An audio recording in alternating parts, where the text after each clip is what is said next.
Hello everyone, my name is Tona Brown and this is my video blog. I want to do this particular video blog about transgender people and the media. I feel that the media, both gay and mainstream, has severe issues with transgender people. We're not only misgendered, we're made fun of, we're the butt of all jokes. You can look at any television show, and whenever they want to do something funny, ooh, look, this person was a man. You see this all the time. And it's not helping those of us that are out, that are trans, and are professionals.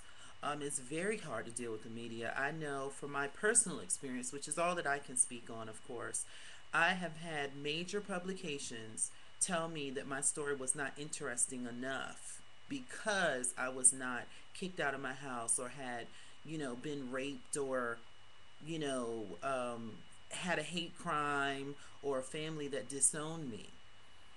Now, what is that? You can't report on the fact that I've overcome all those obstacles. I'm comfortable with myself. I'm a leader in my community. I perform internationally. None of those things are good enough. But it's okay for them to report on everything that's miserable, dismal, that's negative. And I think that that needs to stop. And it's not just with mainstream media either. Even with quote unquote LGBT media, it's the same thing. Logo has contacted me in 2008 or 2009, I believe, to do a show about coming out. And when I told them that, well, I'm an artist, so if I come out, I might lose one or two students, but they can't fire me. They said, oh, we don't think that that's going to be good enough for TV. Like, okay. Now, were there any other transgender people on that show when I did see that little show? No, not that I saw. If it was, it might have been one person, but I didn't see him. Also, Newsweek did a huge story where it was a 5-page or 6-page spread about gender identity. I was supposed to be in that, but when they found out that it wasn't anything horrific happening in my life, they didn't want to report it.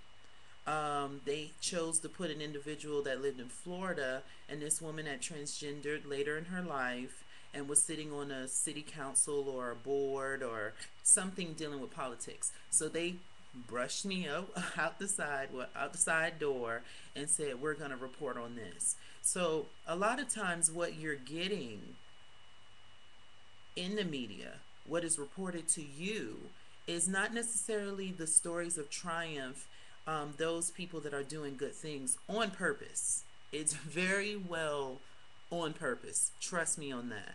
Because those who know me know that I'm very vocal. I've contacted a lot of these organizations who even say, oh, we're going to do an LGBT panel. Oh, that's great. They show the LGBT panel, whether it's MTV, whether it's, you know, whoever it is. And you look at it and there's no transgender person on the panel. Now, how is that fair? If you're going to say that your organization, your publication, the Advocate magazine, Curve, all of these different publications, that you are an LGBT affiliated publication or channel, why is there not the same amount of representation of transgender people as there are with the gay media? Why is it that most of the gay media didn't even report my performance for Barack Obama? And when I went straight to them and said, look, this is what happened. Look, here's my video. Here are my pictures. I think the world needs to know about this. This is a change in history. I'm the first transgender person to sing for a sitting president. Nothing. And what they did want me to do was to relinquish my rights to telling anyone else and giving them exclusivity to the story without any promise of putting it on a cover, of giving me a feature article in their written publication, and possibly doing something on their online publications. But I couldn't talk to anyone else, so I refused to do it. So I think that the change that needs to happen with how we are related to people in the general public is going to have to start with the media being more understanding. It's going to have to start with the media doing sensitivity trainings and learning the proper pronouns for people. Stop reporting about a death and using the pronouns of someone before they transgender. I mean, before they transition, excuse me.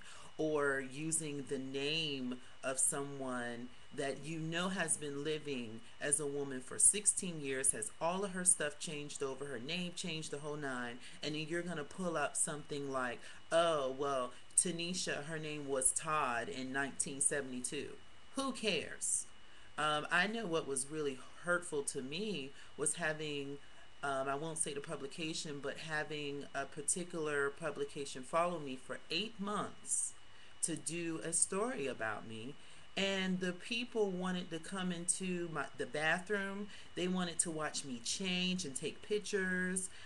Even the article kept talking about how I like to wear my hair curly. I mean, it's silly stuff. I'm a woman of color. I change my hair like, like anyone else. Whatever I feel like I'm in the mood for, I change my hair color or I change my hairstyle. Who cares? What does that have to do with me as a person, as an artist, as a leader in my community, as the founder of, an ensemble that does well?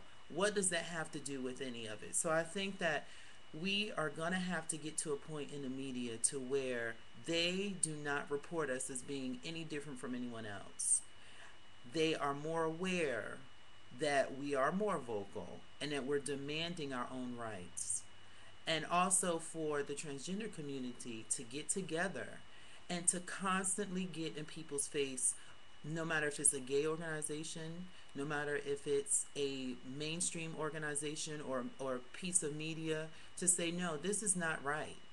You know, I don't want to support your organization when you say, guess what? I'm going to do an LGBT panel. And you have all these people like Dan Choi and Keith Boykin and, whoever else. And they are all wonderful speakers and all that, and that's great. But then you don't have anyone that's transgendered at all featured. What is that about?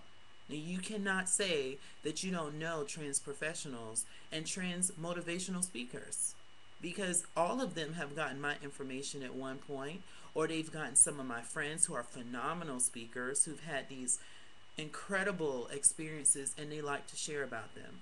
You all are not seeing that because they don't want you to see it. And that's just the flat out truth. And I have so much proof of it that it's not even funny. And I'm talking about my own personal experience and the experience of other trans professionals.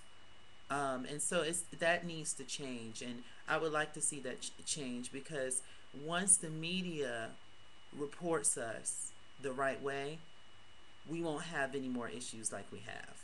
So that's just my thoughts, and hopefully you guys will comment on it. Hopefully you will showcase different examples of stuff that you've seen in the media that you didn't like, or people reporting on funerals using the wrong pronouns, or whatever it is.